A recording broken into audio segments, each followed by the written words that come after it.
శుభవార్త కార్యక్రమమునకు స్వాగతం. నేటి ధ్యానాంశము స్వస్థత హీలింగ్. విశ్వాస సహితమైనటువంటి ప్రార్థన రోగిని స్వస్థపరచు.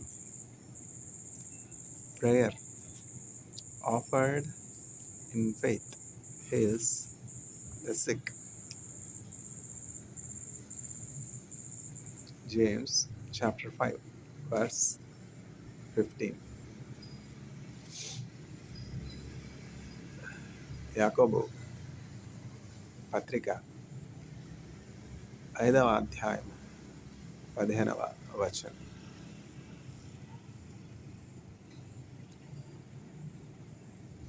కష్ట నష్టములెన్నున్నా, పొంగు సాగరులెదురైనా, ఆయనే మన ఆశ్రయం.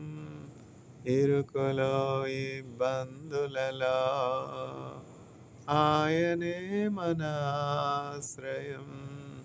ఇరుకులో ఇబ్బందులలో రండి యెహోవాను గూర్చి ఉత్సాహగానము చేసెదము. ఆహా హల్లెలూయా, ఆహా హల్లెలూయా, ఆహా హల్లెలూయా, ఆహా హల్లెలూయా. త్రోవ తప్పిన వారలను చేరదీసే నాథుడని, నీతి సూర్యుండాయనే. నిత్యము నోతించెదము, నీతి సూర్యుండాయనే. నిత్యము నోతించెదము. రండి యెహోవాను గూర్చి ఉత్సాహగానము చేసెదము. ఆహా హల్లెలూయా, ఆహా హల్లెలూయా, ఆహా హల్లెలూయా, ఆహా హల్లెలూయా. రండి యెహోవాను గూర్చి ఉత్సాహగానము చేసెదము. ఆహా హల్లెలూయా, ఆహా హల్లెలూయా, ఆహా హల్లెలూయా, ఆహా హల్లెలూయా. స్వస్థత హీలింగ్. విశ్వాస సహితమైనటువంటి ప్రార్థన రోగిని స్వస్థపరచును. యాకోబు పత్రిక 5వ అధ్యాయము 15వ వచనము. The prayer offered in faith heals the sick. James chapter 5 verse 15. వ్యాధులు మనలను పడద్రోసిన, బాధలు మనలను కృంగదీసిన, వ్యాధులు మనలను పడద్రోసిన, బాధలు మనలను కృంగదీసిన, విశ్వాసమునకు కర్తయైన యెహోవా మనండ. యుద్ధమో యెహోవాదే, యుద్ధమో యెహోవాదే, యుద్ధమో యెహోవాదే, యుద్ధమో యెహోవాదే. శోధకుడైన అపవాది గర్జించు సింహము వలె వచ్చిన, విశ్వాసమునకు కర్తయైన యేసయ్యా మనండ. యుద్ధమో యెహోవాదే, యుద్ధమో యెహోవాదే, యుద్ధమో యెహోవాదే, యుద్ధమో యెహోవాదే. రాజులు మనకెవరు లేరు, సూరులు మనకెవరు లేరు, సైన్యములకు అధిపతి అయిన యెహోవా మనండ. యుద్ధమో యెహోవాదే, యుద్ధమో యెహోవాదే, యుద్ధమో యెహోవాదే, యుద్ధమో యెహోవాదే. ఎరుకో గోడలు అడ్డు వచ్చిన, ఎర్ర సముద్రము ఎదురైన, ఎరుకో గోడలు అడ్డు వచ్చిన, ఎర్ర సముద్రము ఎదురైన,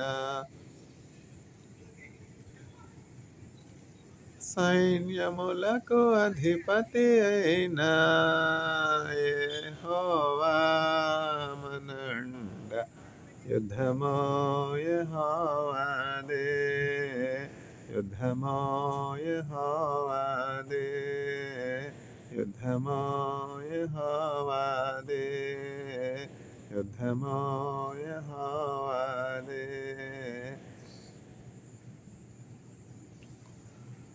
విశ్వాస సహితమైనటువంటి ప్రార్థన రోగిని స్వస్థపరచును.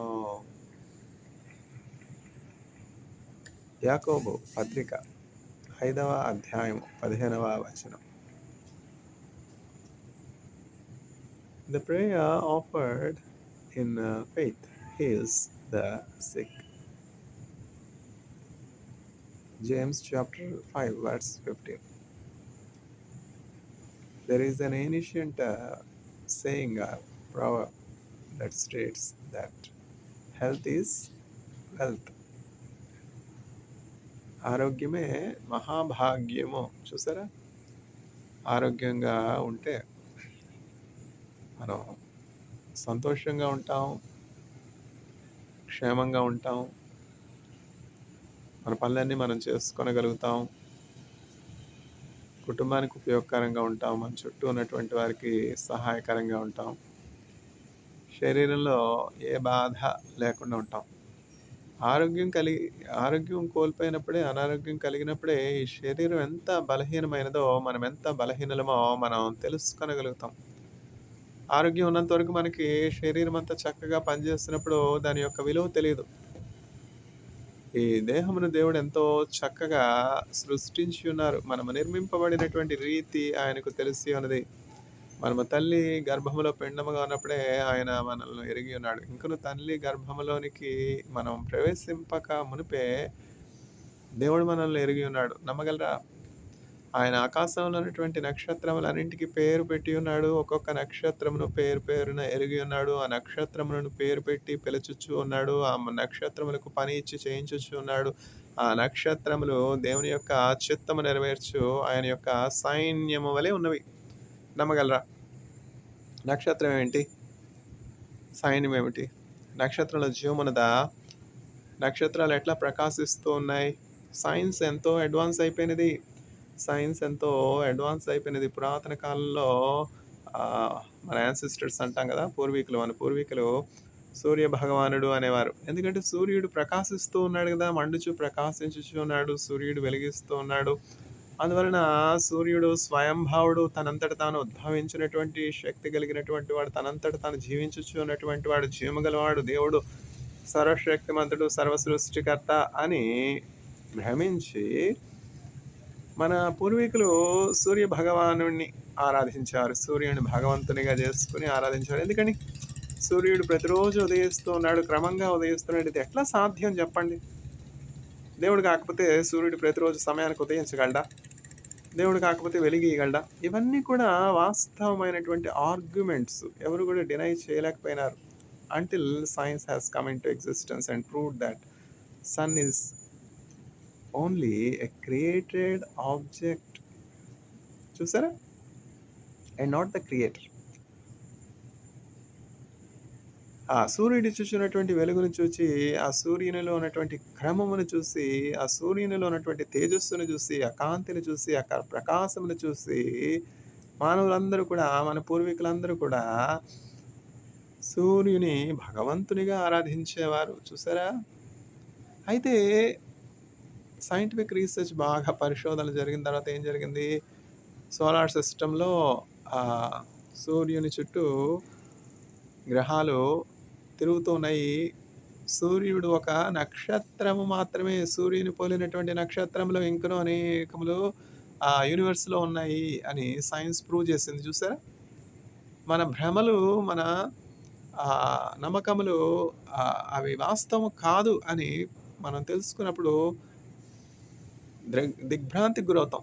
అయ్యో! సూర్యుడు దేవుడు కాదా? సూర్యుడు దేవుడు కాకపోతే మరి దేవుడెవరు?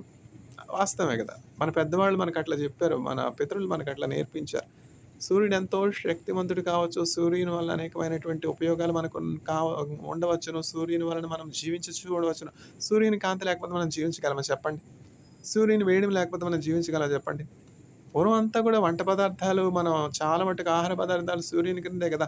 ఇప్పుడు ఫుడ్ ఇండస్ట్రీ వచ్చేసింది. ఏం కావాలన్నా సరే ఓవెన్స్ ఉన్నాయి. మైక్రోవేవ్ ఓవెన్స్ ఉన్నాయి. కన్వెక్టివ్ ఓవెన్స్ ఉన్నాయి. ఈ ఓవెన్స్ ఉన్నాయి. ఆ ఓవెన్స్ ఉన్నాయి. బ్రెడ్ చేయడానికి బేకరీస్‌లో ఓవెన్స్ ఉన్నాయి. ప్రతి చోట హీటింగ్ కొరకు ఓవెన్స్ వాడేస్తున్నారు గదా!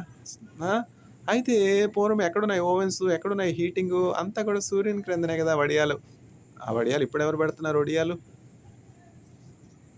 ఆ ఎండాకాలంలో ఏప్రిల్ మాసం మార్చ్, ఏప్రిల్ మాసం వచ్చిందంటే చక్కగా ఒడియాలు ఆ మేడ మీదకి వెళ్ళి చక్కగా ఒక చీర పరిచి, ఒక వస్త్రము పరిచి, దాని మీద చక్కగా గుమ్మడికాయతో చేసినటువంటి ఒడియాలు, పిండి వడియాలు.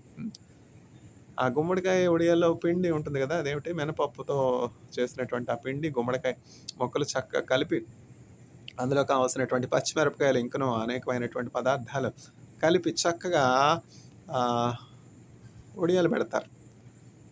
మినపప్పు పైనున్నటువంటి ఆ పొరలు కూడా వేస్ట్ కాకుండా, ఆ మినపప్పు పైనున్నటువంటి ఆహ్, తొక్క, ఆ తోలు, ఆ పొరతో కూడా చక్కగా వడియాలు జేస్తారు. అట్లా మన పూర్వీకులు మనకి వేస్ట్ మేనేజ్‌మెంట్ చక్కగా నేర్పించారు. ఏది కూడా వృధా పోకుండా. నా స్నేహితుని సహోదరి ఆవిడున్నారు విద్య అని. ఆవిడ చెప్తారనమాట అందరికి. ఇంద్రనీల్ బ్రదర్ ఒక టమాటా మొక్క కూడా పడేసేయరు భోంచేసేటప్పుడు. ఒక చిన్న టమాటో ముక్క గాని, ఒక మెతుకు గాని కింద పడనివ్వరు. వృధా చేయరు అని జెప్పి చెప్తారు. మన గురించి ఇతరులు అట్లా ఒక మంచి సాక్ష్యం జెప్పాలి. ఇప్పుడు ఆహారం తింటా ఉంటే ఇక్కడ సమస్య ఏమొచ్చిందంటే, చాలామంది తినడానికి ఆహారం లేకుండా బాధపడతా ఉంటే, ఆహారం ఎక్కువైపోయినటువంటి వారు రూ. 100 పెట్టుకొని భోజనం కొనుక్కునేది. అందులో సగం పళ్ళెం క్రింద, ఇంకొక కొంచెం బల్ల కింద. తినేదెంతంటే అందులో సగం కంటే తక్కువ. ఫుడ్ వేస్టేజ్ చాలా పెద్ద ప్రాబ్లమ్ అయిపోయింది. ఇప్పుడు మున్సిపాలిటీ కార్పొరేషన్ డస్ట్‌బిన్స్ ఉన్నాయి. కార్పొరేషన్ డస్ట్‌బిన్స్‌లో అంత దుర్వాసన రావడానికి ఏమిటి కారణం జెప్పండి? ఫుడ్ వేస్టే గదా! ఈ అన్నం, తర్వాత ఇంకా పప్పులు, సాంబార్లు, తర్వాత ఇంకను ఊరగాయలు ఇవన్నీ కూడా వేస్ట్ చేస్తా ఉండి, పాడేస్తా ఉంటే ఏం జరుగుతుంది? అవి కంపు కొట్టవా కొన్నాళ్ళకి? ఒక రోజు, 2 రోజులు, మూడో రోజు కంపు కొట్టదా? అట్లా డస్ట్‌బిన్ దగ్గరికి వెళ్ళలేనటువంటి పరిస్థితి. ఎందుకు ఫుడ్ వేస్ట్ చేయాలి? ఎంత కావాలో అంతే కొనుక్కోండి. ఎంత కావాలంటే అంతే వండుకోండి. అవి గూడా జెప్పాలా? యేసుక్రీస్తు ప్రభువు నందు విశ్వాసముంచినటువంటి వారు, యేసుక్రీస్తు ప్రభు అడుగుజాడల్లో నడిచేవారు లెస్ అయినటువంటి, శ్రేష్టమైనటువంటి, సర్వోత్కృష్టమైనటువంటి జ్ఞానం కలిగుంటారు. ఉన్నాయి గదా! అన్నీ వేస్ట్ చేసుకుంటారా? జాగ్రత్త పెట్టుకుంటారా? యేసుక్రీస్తు ప్రభు మనకి జాగ్రత్త నేర్పించారు. అక్కడ 5,000 మందున్నారు. 5,000 మంది ప్రజలను చూస్తూ ఉన్నారు. యేసుక్రీస్తు ప్రభు, ఆయన శిష్యులు గూడా ఆయనతో ఉన్నారు. 12 మంది శిష్యులున్నారు. యేసుక్రీస్తు ప్రభు ఆయన శిష్యుల్ని అడుగుతున్నారు. ఇంత గొప్ప జనాంగమునకు మనం ఆహారము ఎక్కడి నుంచి కొని తీసుకొని రావాలి? ప్రశ్న. ఇప్పుడంటే ఫుడ్ ఇండస్ట్రీ వచ్చేసింది. ఇప్పుడు కావాలంటే టీ నగర్ వెళ్లి చక్కగా కావాల్సినటువంటి ఆహార పదార్థాలు 5,000 మందికి కావాల్సిన ఆహార పదార్థాలు గూడా కొనుక్కోవడానికి ఆర్డర్ ఇస్తే చేసేవాళ్ళున్నారు. ఏమిటంటారు? Caterers. Gabriel caterers, house of prayer చర్చ్‌లో చక్కగా చికెన్ బిర్యానీ, ఇంకనూ రకరకాల మంచి ఆహార పదార్థాలు చేశారు. Gabriel caterers. చర్చ్ ఆతిథ్యం ఇచ్చే సంఘముగా ఉన్నది house of prayer church. Christmas అయినా, తర్వాత ఇట్లాంటి ఆహ్, తర్వాత పండగలొచ్చినప్పుడు all are invited. All are invited. పేదవాళ్ళు, తర్వాత ఆహారానికి నోచుకోనటువంటి వారు ఎవరైనా కూడా రావచ్చు, వచ్చి భోంచేయొచ్చు, వెళ్ళొచ్చు. అట్లా అనమాట. ఫుడ్ వేస్ట్ చాలా ప్రాముఖ్యమైనటువంటి సమస్యగా భారతదేశంలో ఇప్పుడు సైన్స్ అండ్ టెక్నాలజీ ఎంతో అభివృద్ధి చెందుతుంది. ఆ ఫుడ్ ఏవైతే వేస్ట్ ఉన్నాయో చక్కగా ఆ బయోకెమికల్ ఎంజైమ్స్, బయోకెమికల్ మెథడ్స్ ఉపయోగించి ఆ బయోగ్యాస్‌గా కన్వర్ట్ చేయొచ్చు కదా! రిలయన్స్ ఎంత చక్కని బయోగ్యాస్ ఇండస్ట్రీ పెట్టింది. Waste cooking oil. ఆయిలు ఇంకా పిండి వంటలు చేశారంటే ఇంకా ఎండే ఉండదింకా. కొంతమంది గృహాల్లో మాకు డబ్బుంది ఇంక మా ఇష్టం అని చెప్పి రకరకాల పిండి వంటలు చేసేది. ఆ ఆయిల్ అంతా కూడా సింక్‌లో పోసేది, డ్రైనేజ్‌లో పోసేది. ఆ డ్రైనేజ్ అంతా కంటామినేషనే కదా! ఆయిలు నీళ్ళలో కలిసిపోతే మళ్ళా సమస్య ఎక్కడ వస్తుంది? అదంతా ఎక్కడికెళ్తుంది మళ్ళా? వాటర్ బాడీస్ అన్నీ కంటామినేట్ అయిపోతాయి. సాయిల్ అంతా కంటామినేట్ అయిపోతాయి. కిచెన్‌లో ప్రారంభం కావాలి. మన క్లీన్లీనెస్ వచ్చి కిచెన్ చూస్తే తెలిసిపోతుంది మనం ఎంత శుభ్రంగా ఉంటాం. కిచెన్ ఎంతో శుభ్రంగా పెట్టుకోనాలి. కిచెన్ ఎంతో మాకు అనారోగ్యం వచ్చింది, అనారోగ్యం వచ్చిందంటే రాకుండా ఏమవుతది? ఇప్పుడు సమస్య ఇప్పుడు వాక్యం ఏంటి? స్వస్థత. ఎంతో అన్‌హెల్తీ సరౌండింగ్స్ మెయింటైన్ చేసేది అనారోగ్యం వచ్చిందని బాధపడేది. ఎందుకని? Bacterial infections, viral infections, fever, calf, cold, typhoid ఇంకా లెక్కేమీ లేదు. ఇప్పుడు చూడండి అలెగ్జాండరు. అలెగ్జాండర్ ఎంత గొప్ప యుద్ధశూరుడిగా ఉన్నాడు. ఎంత ప్రపంచ దేశాలన్నింటినీ కూడా జయించినటువంటి వానిగా ఉన్నాడు. ప్రపంచ విజేతగా ఉన్నాడు. అయితే ఏం జరిగింది? కలరా. ఆ పురుషోత్తము అనే భారతీయ యోధుని ఎదుట చనిపోయినాడు కదా అలెగ్జాండర్. ఎందుకని? కలరా వల్ల చనిపోయినాడు. అంత దూరం నుంచి వచ్చి ఇక్కడ కలరాతో చావాలా?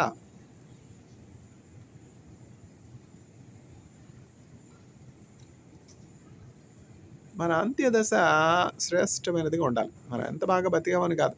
మనం ఎంత గొప్పగా బతికామో ఏ దినమో తెలుస్తుందంటే మన యొక్క ఔన్నత్యము, మనం జీవించినటువంటి ఆ జీవన విధానము దేవుని దృష్టికి అనుకూలముగా ఉన్నదా లేదా ఎప్పుడు తెలుస్తుందంటే మన చివరి దినమున. ఎంతో ఘనంగా జీవించి సరిగ్గా పాతిపెట్టబడకపోతే దానికంటే పడిపోయిన పిండమే మంచిది కదా! ఎంతో చక్కగా బతుకుతారు. తర్వాత సమాధి చేయడానికి మున్సిపాలిటీ వాళ్ళు కూడా ఉండరు. సావిత్రి గారి జీవితం చూస్తున్నట్లయితే ఎంత వైభవపేతంగా జీవించారు. ఆవిడ చదువుకోలేదు. ఆవిడ మనస్సు దేవుని మీద కాకుండా తన భర్త మీద పెట్టుకుంది. ఏం జరిగింది? మూడో పెళ్లివాడు. మూడో పెళ్లివాడే దొరికాడా చేసుకోవడానికి? తెలుసు కదా! ఆల్రెడీ పెళ్ళయింది, పిల్లలున్నారని తెలుసుకొని అతనెందుకు చేసుకోవడం? వ్యామోహాలు, ఆకర్షణలు, చెడ్డ వాటిని ఆశించకూడదు. అవమ్మ ఏం చేసింది? ఆ చెడ్డ ఫలాన్ని చూసి ఆశించింది. ఏం జరిగింది? శాపం వచ్చింది. మరణం వచ్చింది. సావిత్రి గారు చూసారు, ఆశించారు, ప్రేమించారు, స్నేహించారు, పెళ్లి చేసుకున్నారు. ఏం జరిగింది? వదిలేసి వెళ్ళిపోయినాడు కదా! అతను వెంట పడి త్రాగుడికి అనే వ్యసనానికి గురైపోయి విపరీతంగా లావైపోయి దేహంలో అనారోగ్యం కలిగి, బలహీనత కలిగి కోమా స్టేజ్‌కి వెళ్ళిపోయి ఎవరు మనకు ఆప్తులు? ఎవరు మనకు స్నేహితులు? భార్య, భర్త, పిల్లల. భార్యను ప్రేమించొద్దని ఎవరు చెప్పరు. భర్తను ప్రేమించొద్దని ఎవరు చెప్పరు. పిల్లల్ని ప్రేమించొద్దని ఎవరు చెప్పరు. తల్లిదండ్రులు ప్రేమించొద్దని ఎవరు చెప్పరు. కానీ ప్రేమకు ఆధారం, ప్రేమ అంటే ఏంటి అన్నది కూడా మనం ముందు తెలుసుకోవాలి. ఆ ప్రేమ ఎక్కడి నుంచి రావాలి? యేసుక్రీస్తు ప్రభు నుంచి రావాలి. ఒక పాస్టర్ గారు ఇట్లా చెప్తారు. నిజమైనటువంటి సంతోషం ఎవరు కలిగి ఉంటారంటే, నిజమైనటువంటి జాయ్ ఎవరు కలిగి ఉంటారంటే, యేసుక్రీస్తు ప్రభువుకి తమ జీవితంలో ప్రథమ స్థానం ఇచ్చినటువంటి వారు నిజమైనటువంటి సంతోషం కలిగి ఉంటారు. తరువాత అదర్స్, JOY. జే అంటే జీసస్, ఓ అంటే అదర్స్, వై అంటే యువర్ సెల్ఫ్.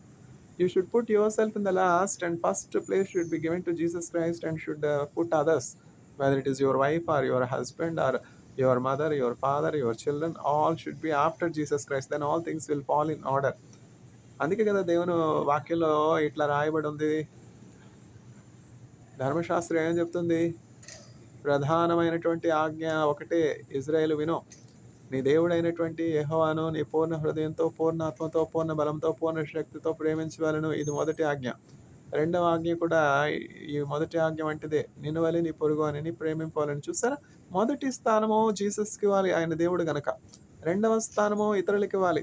చివరి స్థానంలో మనల్ని మనం పెట్టుకున్నప్పుడు మనం శాంతి కలిగి ఉంటాం, సమాధానం కలిగి ఉంటాం, ఆరోగ్యం కలిగి ఉంటాం, తృప్తి కలిగి ఉంటాం. అట్లా సావిత్రి గారు చేసినట్టు ఈ శివాజీ గణేష్‌ని ప్రేమించి వెళ్ళింది, చేసుకుంది. ఏమైంది? ప్రేమిస్తున్నానని 100 ఫోన్ కాల్స్, 1000 ఫోన్ కాల్స్, నిన్నే ప్రేమిస్తున్నాను, నువ్వు వచ్చేసేయ్. అబద్ధము. నమ్మవద్దు. ఎప్పుడే రమ్మంటారు, అప్పుడే పోమంటారు. ఎందుకొచ్చింది? ఆహ్వానించేది వారే, నిరాకరించి తోసేసేది వారే. ఇట్లా ఉంటాయి మనుష్యుల ప్రేమలు. మనుషుల్ని ప్రేమించాలా మనం? ప్రేమించాలి, తప్పదు. కానీ మొదటి స్థానం దేవునికిచ్చి, తదుపరి స్థానం ఎవరైనా గూడా. ఈ ఆహ్వానించేవారు, ఈ ప్రేమించేవారు ఇవన్నీ వట్టి బూటకం. నమ్మొద్దు. ప్రేమించింది సావిత్రి గారు, ఏం జరిగింది? ఏమన్నా ఘనపరిచాడా భర్త? అయ్యో! నన్ను ప్రేమించి ఆస్తంతా నాకిచ్చింది అని జెప్పి ఆమెతోనే ఉన్నాడా? చివరికి ఎట్లాంటి మరణం వచ్చింది? చేతికి ఎముక లేదు ఆవిడకి. చేతికి ఎముక లేదు. దాన ధర్మాలు అనేకం చేశారు. అట్లాంటి వాళ్ళకి కష్టం వచ్చింది. చూసారా ఆవిడేమన్నా పిసినారా? పిసినారి కాదే. కంజ పిసినారి అని చెప్పి మనం లేబుల్స్ వేస్తాం మనుష్యులకి. కంజ పిసినారి కాకుండా కష్టపడి సంపాదించింది నీకు ధారాదత్తం చేయాలా? కష్టపడి సంపాదించింది పందులు ఎదుట, కుక్కలు ఎదుట వేయాలా? ఆ కుక్కలకి ఏం తెలుసు పరిశుద్ధమైన దాని విలువ? ఆ పందులకి ఏం తెలుసు ముత్యాల విలువ? వేసింది పందులు ఎదుటే ముత్యాలు వేసింది. అవి ఏమన్నా ఘనపరిచే ఆ పందులు? ఆవిడ దగ్గర ముత్యాలు, నగలు, పట్టు చీరలు, ధనం తీసుకున్నటువంటి వారిలో ఒక్కళ్ళైనా ఆమె హాస్పిటల్లో ఉన్నప్పుడు వచ్చి పరామర్శించారా? ఎక్కడికి పోయినారు ఆ డబ్బు తీసుకునే వాళ్ళందరూ? ఇదే గతి ఎవరికైనా కూడా. దేవునికి ప్రథమ స్థానం ఇవ్వకుండా ఆమె సంపాదించాం. అజిం ప్రేమ్జీ గారు ఫిలాంథ్రపీ చాలా చేస్తున్నారు. ఏదైనా కూడా ప్రధానంగా మనం దేవునికి ఇవ్వాల్సినటువంటి స్థానం దేవునికి ఇచ్చి, తదుపరి ఆయన చిత్తంలో మనం ముందుకు సాగవలసినటువంటి వారమై ఉన్నాం. ఇదే మానవ కోటికి విధి. చదువుకున్నోడు కాకరకాయని కీకరకాయ అన్నాడంట. అందరూ అయితే కాకరకాయని కాకరకాయ అంటారు. ఈ చదువుకున్నోడు ఏమన్నాడు? కాకరకాయని కీకరకాయ అన్నాడు సొలొమోన్‌లాగా. అంత ధనము దేవుని దగ్గర నుంచి పొందుకుని, అంత జ్ఞానం దేవుని దగ్గర నుంచి పొందుకుని, తర్వాత తను పెట్టుకున్నటువంటి 3000 మంది ఉంపొడిగత్తెలు పెట్టుకున్నటువంటి ఆ బొమ్మలు తెచ్చుకుని బొమ్మలు పూజ చేశాడు. ఏం జరిగింది? బుద్ధి గడితేండం కాదా? అందుకని అంత్యదశ ఎట్లా ఉన్నది, దాన్ని బట్టి మనం ఎట్లా జీవించామో జనులందరూ కూడా తెలుసుకుంటారు. అబద్ధ ప్రవక్తే బిలామే.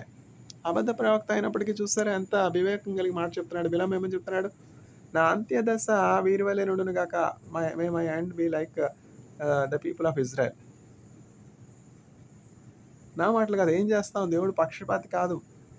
మనం ఈ తరం చూస్తున్నాం, మనం ప్రస్తుత సందర్భాలను చూస్తున్నాం ఇజ్రాయేలీని. కానీ దేవుడు దాని ప్రారంభాన్ని చూస్తున్నాడు. ఇజ్రాయేల్ యొక్క ప్రారంభాన్ని, అబ్రహాముని చూస్తున్నాడు. అబ్రహాముని బట్టి నేను మిమ్మల్ని ఆకాశ నక్షత్రముల వలె వర్ధిల్లజేస్తాను. నక్షత్రాలకి ఏమన్నా సంఖ్య ఉన్నదా?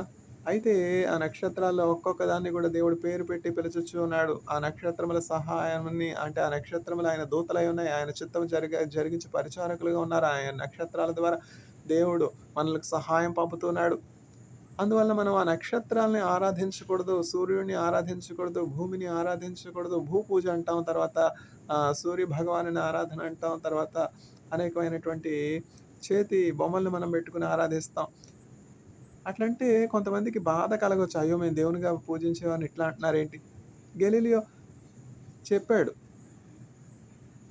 ఎర్త్ మూవ్ అవుతోంది. సూర్యుడు స్టాటిక్‌గా ఉన్నాడు. ఎర్త్ చుట్టూ సూర్యుని చుట్టూ భూమి తిరుగుతున్నదంటే అప్పుడు కాలంలో వారికున్నటువంటి ఆ జ్ఞానానికి అది ఎంతో వ్యతిరేకమైనటువంటి బోధగా ఉండింది. అందువల్ల గెలీలియోని ఆహ్, చంపేశారు కదా! మనకిష్టం కానిది, మనకు కష్టమైంది ఎవరైనా చెప్తే మనం చంపేయాలా?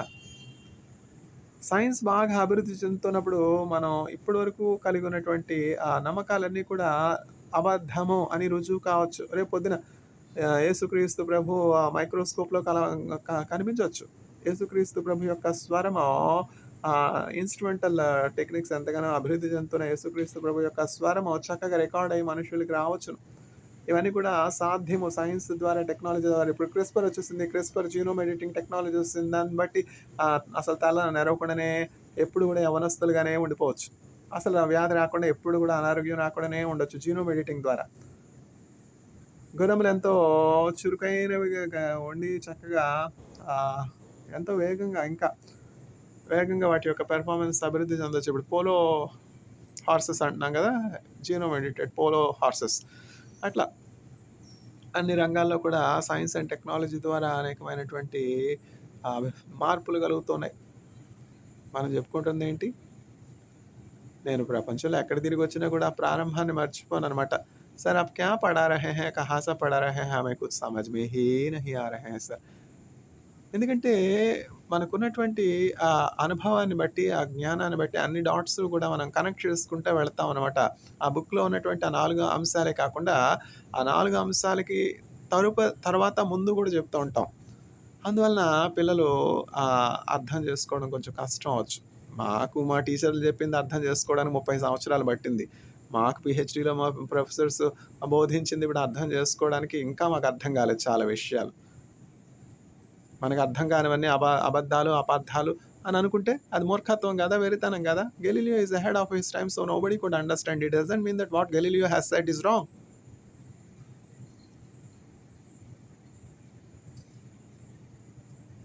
బుద్ధిగడ్డి తిని తను పెట్టుకున్నటువంటి 3000 మంది ఉంపుడు గత్తెలు చెప్పుకున్నటువంటి ఆ బొమ్మలను పెట్టుకొని పూజించాడు. వాళ్ళ నాన్న చెప్పింది వదిలేసాడు. 40 సంవత్సరాల నాన్న జీవితంలో చూసినటువంటి ఆ దేవుని జీవము గల దేవుడైనటువంటి యేసుక్రీస్తు ప్రభువుని విడిచిపెట్టేసి, ఆ జీవము లేనటువంటి బొమ్మలు పెట్టుకొని, ఆ ఉంపుడు గత్తెలు పెట్టుకొని సుఖభోగాలు అనుభవిస్తూ ఉన్నాడు. సుఖభోగాలు అనుభవించొద్దని ఎవరన్నారు? అనుభవించు దేవుడిచ్చాడు. అనుభవించడానికే కదా! అయితే ఆ మేలులన్నింటికి కారకుడెవరు? ఆ ఉపకారం చేసిందెవరు? ఆ భార్యలు నీకెవరిచ్చారు? ఆ ధనం నీకెవరిచ్చారు? ఆ దేవుడిని విడిచిపెట్టేస్తే ఎట్లా? అది కృతజ్ఞత లేకపోవటయే కదా! 3000 మందిని పెట్టుకున్నావు. ఎందుకు పెట్టుకోవాలి? మొదటిగా పెట్టుకున్నావు. సుఖభోగాలు అనుభవించాలి. అందులో ఏముందో, ఆ లోతు ఏముందో, ఆ జిగట గల ఊబులో ఏముంది? ఊబులో నీకు దిగుతా అంటే దిగు. ఊబులో ఏముంటది? కూరుకుపోతావు. నేను గంగలో దిగుతానంటే మునుగు.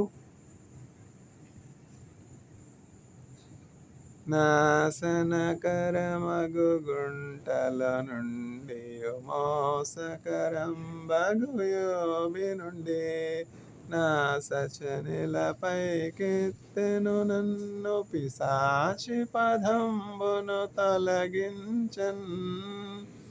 యేసుని కొరకైల జీవించద భాసురముగనేనను దినమో దోషములన్నీయు బాపును మోక్ష నివాసమున ప్రభు చేర్చునుగా. అర్పించెను తన ప్రాణమునకై రక్షించెను నా ప్రియ ప్రభువే. అర్పింతును నా యావజ్జీవము రక్షకుడేసును సేవింపా. శోధన బాధలు శ్రమలిల కల్గిన ఆదుకొనును నా ప్రభువనిసం. వ్యాధులు లేములు మరణము కల్గిన నాథుడే నా నిరీక్షణగున్. బుద్ధి విజ్ఞాన సర్వ సంపదలు గుప్తమయున్నవి ప్రభునందు. అద్భుతముగా ప్రభువన్నీయు నొసగి దిద్దును నా బ్రతుకంతటిని. అర్పించెను తన ప్రాణము నాకై రక్షించెను నా ప్రియ ప్రభువే. అర్పింతును నా యావజ్జీవము రక్షకుడేసును సేవింపా. పలు విధముల పాపంబులు చేసితి వలదని త్రోసితి వాక్యమును. కలుషము బాపెను కరుణను పిలచెను సిలువలో నన్నాకర్షించన్. యౌవన జనమా ఇది ఏ సమయము యేసును చాటను రారండి. పావన నామము పరిశుద్ధ నామము జీవపు మార్గము ప్రచురింపన్. ఎన్నెన్ని అనారోగ్యాలు అంత ధనవంతులే. ఎంతో కష్టపడి సంపాదించినటువంటి ధనము కుక్కలు ఎదుటి పడేస్తే, పందులు ఎదుటి పడేస్తే, ఆ పందులు కుక్కలు నీకు వచ్చి మళ్ళా మేలు చేస్తాయి. బుద్ధి వివేకం ఉండాలి కదా. బుద్ధి విజ్ఞాన సర్వ సంపదలు గుప్తమయున్నవి ప్రభునందు. అద్భుతముగా ప్రభు అన్నీయు నొసగి దిద్దును నా బ్రతుకంతటిని. ధనవంతులు అంటే వాళ్ళకన్నా ఊరికి వచ్చే ధనం అప్పు తీసుకునేది, ఇక తిరిగి ఇచ్చేదే లేదు. అప్పు తీసుకునేటప్పుడు ఎంతో వినమ్రత, విధేయత, తగ్గింపు, దీనత్వం. తిరిగి ఇచ్చేటప్పుడు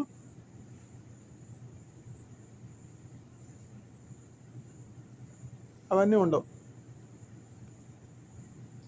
దేవుని వాక్యం ఏమని చెప్తున్నదంటే, ప్రేమ విషయంలో తప్ప ఎవరికిని దేని విషయంలోనూ అచ్చి ఉండవద్దు, అరువు ఉండవద్దు, అప్పు ఉండవద్దు. భక్తిహీనులు అప్పు చేసి తీర్చకయుందురు. చూసారా? భక్తిహీనులు అప్పు చేస్తారంట. వాళ్ళు తీర్చరంట తిరిగి. 5,000 తీసుకునేది ఇక మర్చిపోయేది. ఇంకా లెక్కే లేదు. మళ్ళీ ఇంకో 5,000 అవసరం అయ్యేంత వరకు ఇంకా ఆ మనిషే జ్ఞాపకం ఉండడు.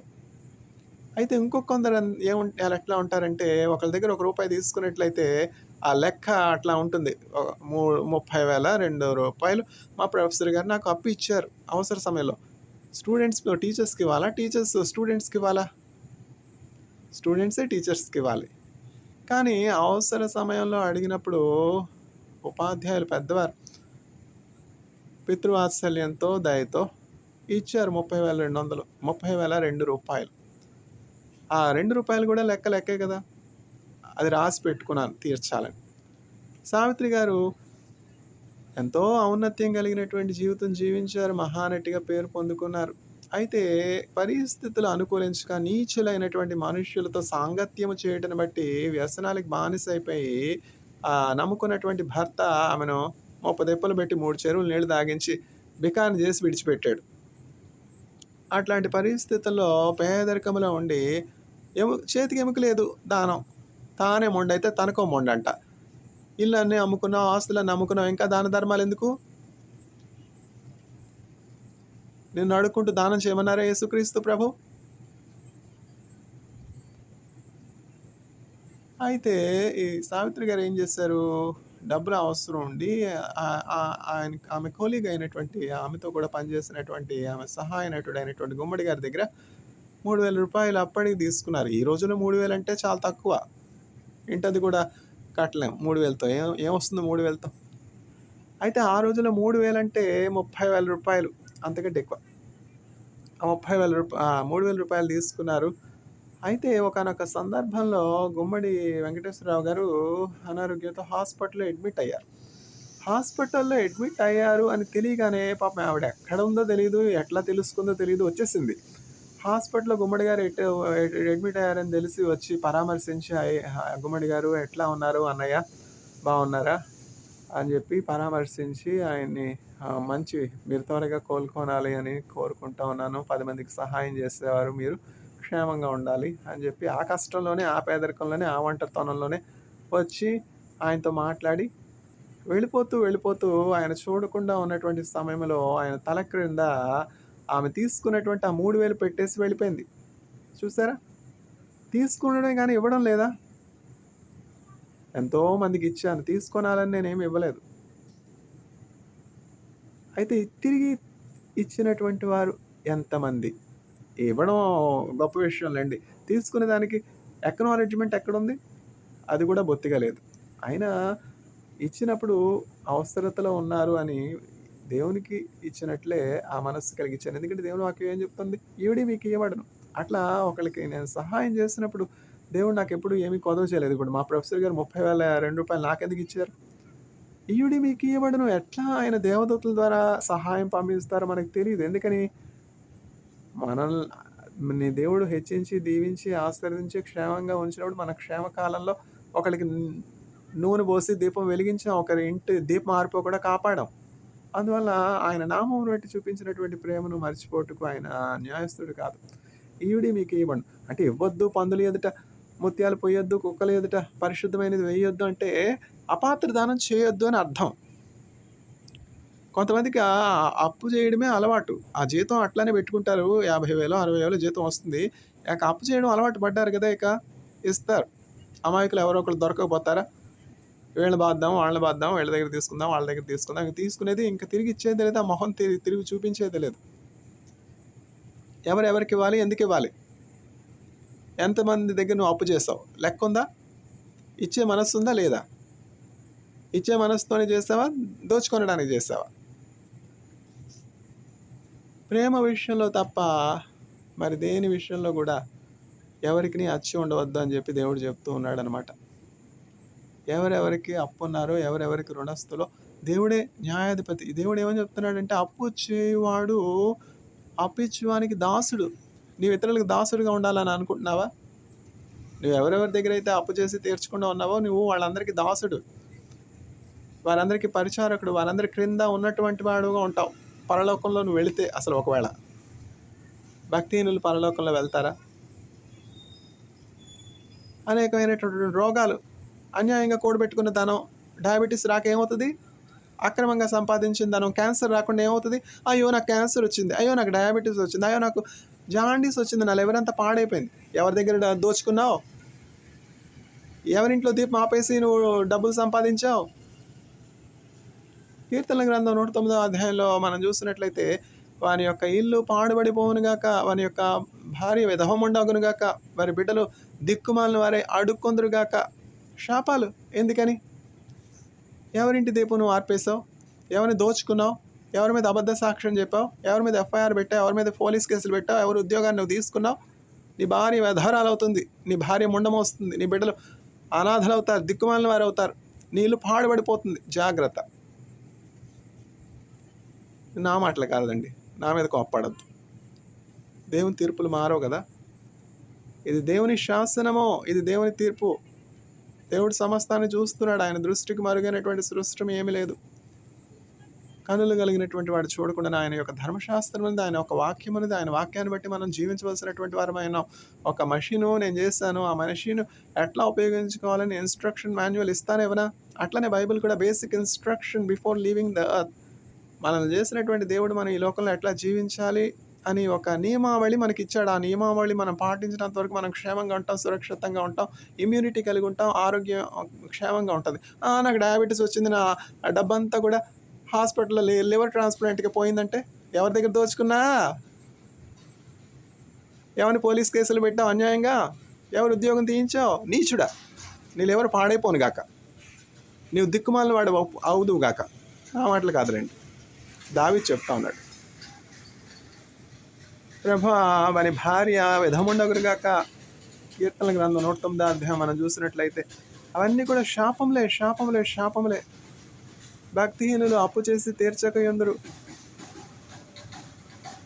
ఎంత కీడు, ఎంత కీడు, ఎంత కీడు, ఎంత ద్వేషం.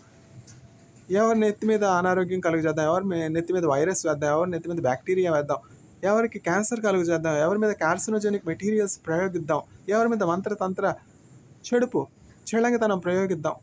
ఇవేక మీరే కొలతే తల్లి కలుస్తారో అదే మీకు కొలవబడను అని చెప్పి దేవుని వాక్యం స్పష్టంగా చెప్తున్నది. కాబట్టి ఎవరైతే దేవునిలో ఉంటారో, ఎవరైతే యేసుక్రీస్తు ప్రభు వాక్యాన్ని బట్టి జీవిస్తారో వారు చక్కని ఇమ్యూనిటీ కలిగి ఉంటారు, చక్కని ఆరోగ్యం కలిగి ఉంటారు, క్షేమం కలిగి ఉంటారు. వారి చుట్టూ దేవుని యొక్క కంచె ఉంటుంది, దేవుని యొక్క కాపుదల ఉంటుంది. సాతానుడు దుష్టుడు వారిని ముట్టలేడు. విశ్వాసహితమైనటువంటి ప్రార్థన రోగిని స్వస్థపరచును. Prayer offered in faith brings healing.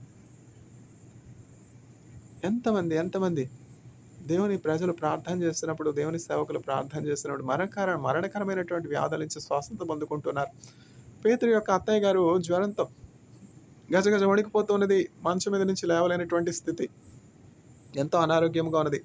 యేసుక్రీస్తు ప్రభు గారిని పేతురు తన ఇంటికి తీసుకుని వెళ్ళినారు. అయితే ఆ అనారోగ్యంతో ఉన్నటువంటి పేతురు యొక్క అత్తగారిని యేసుక్రీస్తు ప్రభు ముట్టి లేపినప్పుడు చక్కగా ఆమె లేచి అక్కడికి వచ్చినటువంటి యేసుక్రీస్తు ప్రభుతో వచ్చినటువంటి శిష్యులందరికీ కూడా ఉపచారం చేయడం ప్రారంభించారు. చూసారా? అంటే జ్వరం అంతా పోయింది.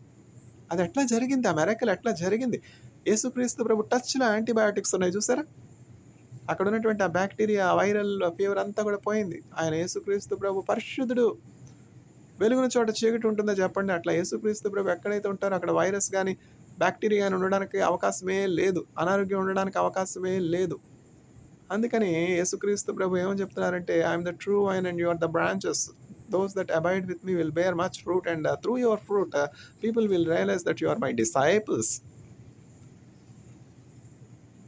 నేను నిజమైనటువంటి ద్రాక్షావళిని, మీరు తీగలు, నాతో అంటకట్టుబడినటువంటి వారు బహుగా ఫలిస్తారు. మీ ఫలములను బట్టి మనుష్యులందరూ కూడా మీరు నా శిష్యులు అని తెలుసుకుంటారు. చూసారా? పేతురు అత్తగారు చక్కగా స్వస్థత పొందుకున్నది. మార్కు సువార్త 5వ అధ్యాయంలో మనం చూసినట్లయితే యాయిరు అని ఒక ధర్మకర్త ఉన్నాడు, ఒక నీతిపరుడు ఉన్నాడు. తన బిడ్డ ఎంతో మరణంతో పెనుగులాడుతున్నది, ఎంతో అనారోగ్యంలో ఉన్నది. మంచివాడే కానీ మంచివాళ్ళుగా వస్తాయి. పాపి చిరాయు, పాపి చావడు. నీతిమంతులే త్వరగా ఈ లోకం విడిచి వెళ్ళిపోతారు.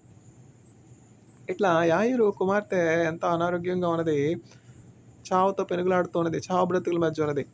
అయితే యాయిరు యేసుక్రీస్తు ప్రభుని గురించి విన్నాడు. యేసుక్రీస్తు ప్రభు దేవుని యొక్క కుమారుడు, యేసుక్రీస్తు ప్రభు చనిపోయినటువంటి లాజరును బ్రతికించినటువంటి గొప్ప దేవుడు. యేసుక్రీస్తు ప్రభువు గురుడివారి కన్నులు తెరవజేస్తున్నారు, పక్షవాయువు గల వారిని బాగు చేస్తున్నారు, కుష్ఠరోగులను బాగు చేస్తున్నారు, అద్భుత కార్యములు చేయవాడు. ఆయన సామాన్యుడు కాదు, ఆయన దేవుడు అని నమ్మి యేసుక్రీస్తు ప్రభు ఆ పట్టణానికి, వారి ప్రాంతానికి వస్తూ ఉన్నారని చెప్పి విని యేసుక్రీస్తు ప్రభుని ఎదుర్కొనుటకు, ఆహ్వానించుటకు బయలుదేరి వెళుతూ ఉన్నాడు యాయిరు. యాయిరు యూదుల కొరకు ఒక సమాజ మందిరమును కట్టించినటువంటి ధర్మకర్త, యూదుడు. అయితే నేను యూదుడినే, నా కులం వేరే, నేను ఉన్నత కులానికి చెందినటువంటి వాడినే, ఈయన కేవలము కార్పెంటరే, ఈయన దగ్గరికి నేను వెళ్ళేదేంటి? కులము స్థలమనుచు మీరు హేళన చేయకను. ఈ కిరస్తాను వాడి దగ్గరికి నేను ఎందుకు వెళ్ళాలి? ఎంత మాత్రమో హెచ్చుతగులు తారతమ్యం ఏమి ఇతను చూపలేదు. ఎంత ధర్మకర్త అయినప్పటికీ ధారాళంగా దానం ఇచ్చి యూదుల కొరకు ఒక సినగాగ్ కట్టించినప్పటికీ ఎంతో తగ్గింపు, దీనత్వం కలిగినటువంటి వానిగా ఉన్నాడు. యేసుక్రీస్తు ప్రభు ఒక కార్పెంటర్ కుమారుడు గడ, ఈయన తల్లి నాకు తెలియదా? పెళ్లి కాకుండానే పుట్టాడు. నీచులు, వారి హృదయమో కలుషితమో, పెళ్లి కాకుండానే పుట్టాడు, ఈయన దగ్గరికి వెళ్ళాలి అనే అనీచమైనటువంటి తలంపు లేదు. ఈయన పరిశుద్ధుడు, పురుష సాంగత్యం లేకుండా పరిశుద్ధాత్మ ప్రభావం వలన గర్భిణి అయినటువంటి కన్య అయినటువంటి మరియా